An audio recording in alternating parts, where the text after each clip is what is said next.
ایک آدمی نے خواب دیکھا، اور خواب میں کیا دیکھتا ہے کہ ایک سونسان جگہ ہے، بالکل سناٹا ہے، قبرستان ہے، اور وہ قبرستان سے گزر رہا ہے۔ وہ قبرستان سے گزرا اور اس نے کیا دیکھا کہ طرح طرح کی آوازیں آ رہی ہیں۔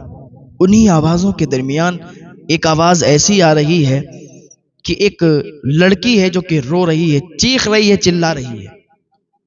جب اس نے کان لگایا تو آواز آ رہی تھی کہ مجھے بچاؤ، مجھ پر سخت عذاب ہو رہا ہے، مجھے بچا لو، مجھے بچا لو، اس طریقے سے آوازیں آ رہی تھی۔ کہتا ہے میں ڈر تو بہت رہا تھا، لیکن ڈر کی حالت میں ہی میں آگے بڑھا اور اس آواز کے قریب گیا تو کیا دیکھتا ہوں کہ ایک قبر سے آواز آ رہی تھی۔ اس قبر میں ایک مردے پر عذاب ہو رہا تھا۔ کہتا ہے میں نے کان لگایا تو آواز آ رہی تھی مجھے بچا لو، تو میں نے کانپتے ہوئے لب و لہجے میں اس سے کہا کہ تم کون ہو اور کیا چاہتی ہو اور کیسے تمہیں بچایا جا سکتا ہے؟ اس نے کہا میں بہت گناہگار عورت ہوں، میں بہت گناہگار ہوں، اگر میرا شوہر مجھے معاف کر دے میں بچ سکتی ہوں، مجھے عذاب سے نکال دیا جائے گا۔ میرے شوہر اگر مجھے معاف کر دیں تو میں بچ جاؤں گی، مجھے قبر میں عذاب نہیں ہوگا، مجھے قبر میں شدید عذاب ہو رہا ہے، میرے شوہر تک یہ بات پہنچا دو کہ وہ مجھے معاف کر دے۔ اس نے کہا اچھا ایسا کیا گناہ ہے، ایسی کیا بات ہے کہ جو تمہارا شوہر تمہیں معاف کر دے گا تو تم معاف کر دی جاؤ گی؟ کہا ایسی ہی بات ہے، میں نے 5 گناہ کیے۔ 5 گناہ؟ کون کون سے گناہ کیے؟ کہا اگر سنو گے تو تم بھی چونک جاؤ گے۔ کہا بتاؤ تو صحیح کہ تم نے کون سے وہ 5 گناہ کیے ہیں کہ جس کی وجہ سے تمہیں قبر میں عذاب ہو رہا ہے؟ اس نے کہا سننا چاہتے ہو تو سنو۔ میرا شوہر، پہلا گناہ تو یہ ہے کہ میرا شوہر جب باہر کام کرنے کے لیے جاتا تھا تو میں اپنے شوہر کی غیر موجودگی میں دوسرے مردوں سے ملتی تھی، دوسرے لڑکوں سے میرا تعلق تھا، دوسرے مردوں سے میں ملتی تھی، ان سے ہنسی مذاق یہ ساری باتیں ہوتی تھیں۔ میں نے اپنے شوہر کے ساتھ بے وفائی کی، میں اپنی شوہر کی بے وفا نکلی۔ میرا دوسرا گناہ یہ ہے کہ جب میرا شوہر بیمار ہوتا تو میں اسے بیماری کی حالت میں چھوڑ کر چلی جاتی، میں اس کی دیکھ بھال نہیں کرتی تھی۔ ایک دن وہ بیمار تھا اور میں شادی میں چلی گئی، میں نے سنگار کیا، فیشن کیا اور شادی میں چلی گئی، وہاں ہنسی مذاق ٹھٹے لگے، دوستوں سے ملاقات ہوئی، شادی میں میرا شوہر بیمار تھا۔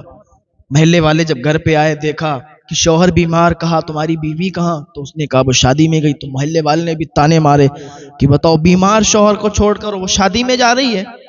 کہا میں شادی میں تھی۔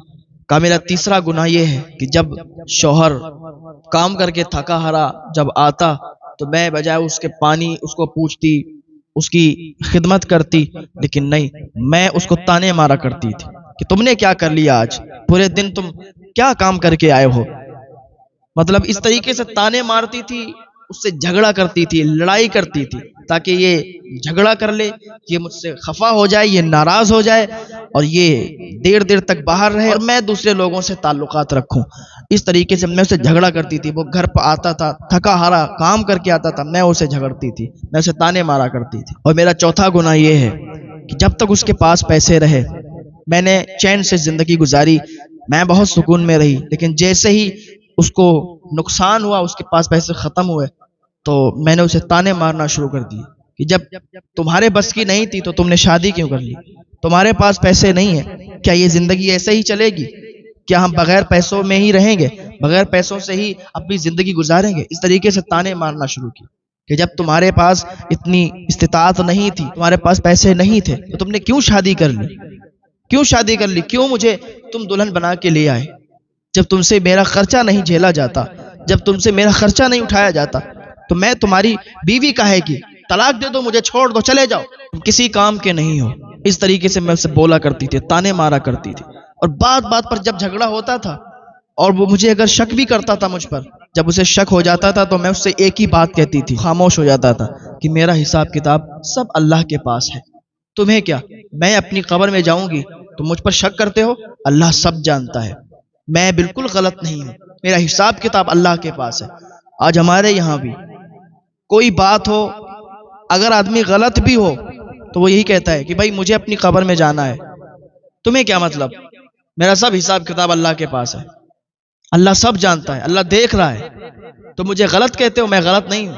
اس طریقے سے اپنی بات منواتا ہے جب آدمی اس طریقے سے بات کہتا ہے تو سامنے والا ویسے ہی ڈھیلا پڑ جاتا ہے کہ بات تو صحیح ہے، اگر یہ غلط ہوتا تو پھر ایسی بات نہیں کرتا، اس کا مطلب یہ صحیح ہے، کیونکہ اللہ تعالیٰ سب جانتا ہے، سب دیکھتا ہے، اور یہ کہہ رہا ہے کہ اللہ سب جانتا ہے، سب دیکھتا ہے، میرا حساب کتاب اللہ کے پاس ہوگا، اتنی بڑی بات ایسے تھوڑی نہ بولے گا، اس کا مطلب یہ غلط نہیں ہے، انسان غلط ہو کے بھی ایسی باتیں کرتا ہے، آپ سمجھ لیں کتنا بڑا وہ گناہ کا کام کرتا ہے، کتنا بڑا جرم کر رہا ہے کہ اپنے گناہ میں، اپنے جرم میں، اور حوالہ دیتا ہے کہ اللہ سب دیکھ رہا ہے، میرا حساب کتاب اللہ کے پاس ہے، بے شک تمہارا حساب کتاب اللہ کے پاس، جب تم قبر میں جاؤ گے تو تمہیں پتہ چلے گا کہ تم کیا کرتے تھے، تم نے کیا کہا، تم نے کیا کیا، ساری باتیں کھل کے آئیں گی اور سب کچھ دیکھو گے، اور جب عذاب میں مبتلا ہوگے تب پتہ چلے گا۔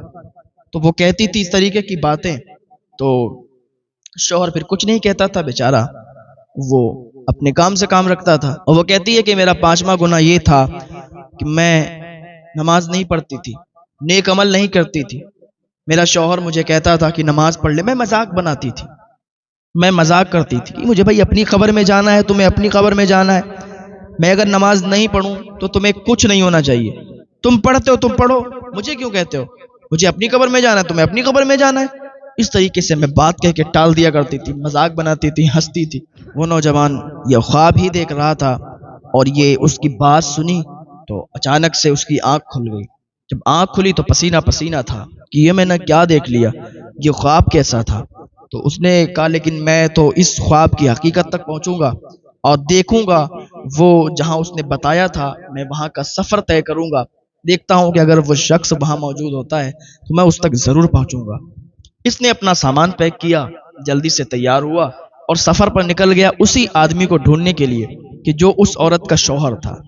پہنچتے پہنچتے آخر کار وہ اسی دروازے پر پہنچ گیا جہاں وہ عورت رہتی تھی، اس نے پہچان بھی بتائی تھی کہ وہاں چلے جانا، میرا شوہر وہاں مل جائے گا۔ یہ جیسے ہی دروازے پر پہنچا، دروازہ کھٹکھٹایا، اندر سے اس کا شوہر نکلا۔ اس کے شوہر نے کہا کہ ہاں بھائی کون ہو آپ، کہاں سے آئے ہو، بتاؤ کیا بات ہے، کیا کام ہے؟ تو اس نے کہا کہ میں فلاں فلاں جگہ سے آیا ہوں اور ایسی ایسی بات ہے، کیا وہ فلاں نام کی آپ کی ہی بیوی تھی؟ تو ایک دم اسے غصہ آ گیا، کہا اس کا نام مت لو، وہ بیوی تو میری ہی تھی لیکن اس کا نام مت لو، تمہیں کیا مطلب ہے، وہ تو اب مر چکی ہے۔ کہا آپ اتنا ناراض مت ہو، میں خواب دیکھ کر آیا ہوں اور ایسی ایسی بات ہے، آپ کی بیوی ابھی قبر کے عذاب میں مبتلا ہے، اگر آپ اسے معاف کر دیں گے تو وہ عذاب سے چھوٹ جائے گی۔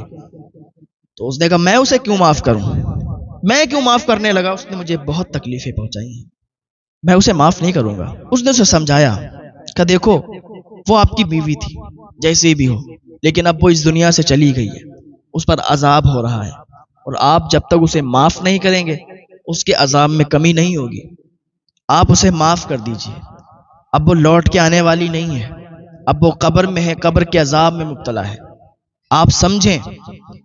تو اس کو کچھ سمجھ میں آئی، حالانکہ پھر بھی وہ کہتا رہا کہ اس نے مجھے بہت دھوکہ دیا ہے، میرے ساتھ بہت بے وفائی کی ہے، مجھے بہت ستایا ہے، دل نہیں کرتا کہ اسے معاف کروں میں۔ کہا ایک بار آپ قبرستان چلو، وہاں کے حال سے آپ واقف ہو جاؤ، ہو سکتا ہے آپ کے دل میں رحم آ جائے۔ وہ قبرستان پہنچا، اور پہنچنے کے بعد وہی قبر کے پاس پہنچا تو کیا دیکھا کہ وہاں قبر پر جب ہاتھ رکھا تو اس کی مٹی بہت گرم تھی، بالکل جیسے آگ جل رہی ہو اور توے پر ہاتھ رکھ دیا ہو، اس طریقے سے اس کی مٹی تپ رہی تھی، اور اس قبر سے آواز آ رہی تھی کہ مجھے بچا لو، مجھے بچا لو۔ یہ دیکھ کر اس کا دل پگھل گیا، اور نرم دل کا انسان تھا، دل پگھلا، اس نے اللہ کی بارگاہ میں ہاتھ اٹھا دیے، اے پاک پروردگار عالم، میں نے اپنی بیوی کو معاف کر دیا ہے، یا اللہ تو بھی اسے معاف فرما دے۔ ادھر اس کے ہاتھ اٹھانے تھے، ادھر اس نے ہاتھ اٹھائے، اللہ تعالیٰ نے ادھر اس کی بیوی کو معاف فرما دیا۔ پھر جب ہاتھ رکھا تو وہ ہاتھ جب جیسے ہی قبر پر رکھا تو پھر قبر کی مٹی گرم نہیں تھی بلکہ صحیح تھی۔ ایک ہوتا ہے حقوق اللہ، ایک ہوتا ہے حقوق العباد۔ جو حقوق اللہ ہوتے ہیں، جو اللہ کے حق ہوتے ہیں، تو اللہ چاہے تو انہیں معاف کر سکتا ہے۔ نماز، روزے، حج، زکوٰۃ اگر کوئی نہ پڑھے تو اللہ چاہے تو معاف کر سکتا ہے، لیکن چھوڑنا نہیں چاہیے جان بوجھ کر کہ اللہ معاف کر دے گا، تو اللہ کی مرضی ہے، چاہے تو معاف کر دے۔ لیکن جو حقوق العباد ہوتے ہیں، جو بندوں کے حق ہوتے ہیں، جب تک بندے انہیں معاف نہ کریں اللہ معاف نہیں کرتا ہے۔ تو اس نے اپنی بیوی کو معاف کر دیا، یہ حقوق العباد میں سے تھا۔ جب تک یہ اپنی بیوی کو معاف نہیں کرتا اس پر یوں ہی عذاب ہوتا رہتا. اس نے اپنی بیوی کو معاف کیا، اللہ تعالیٰ نے اس کے عذاب میں تخفیف کر دی، اللہ تعالیٰ نے اس کے عذاب کی سختی کم کر دی. تو اللہ تعالیٰ کی بارگاہ میں دعا ہے اللہ تعالیٰ ہم سب کو نیک عمل کرنے کی توفیق عطا فرمائے. کبھی بھی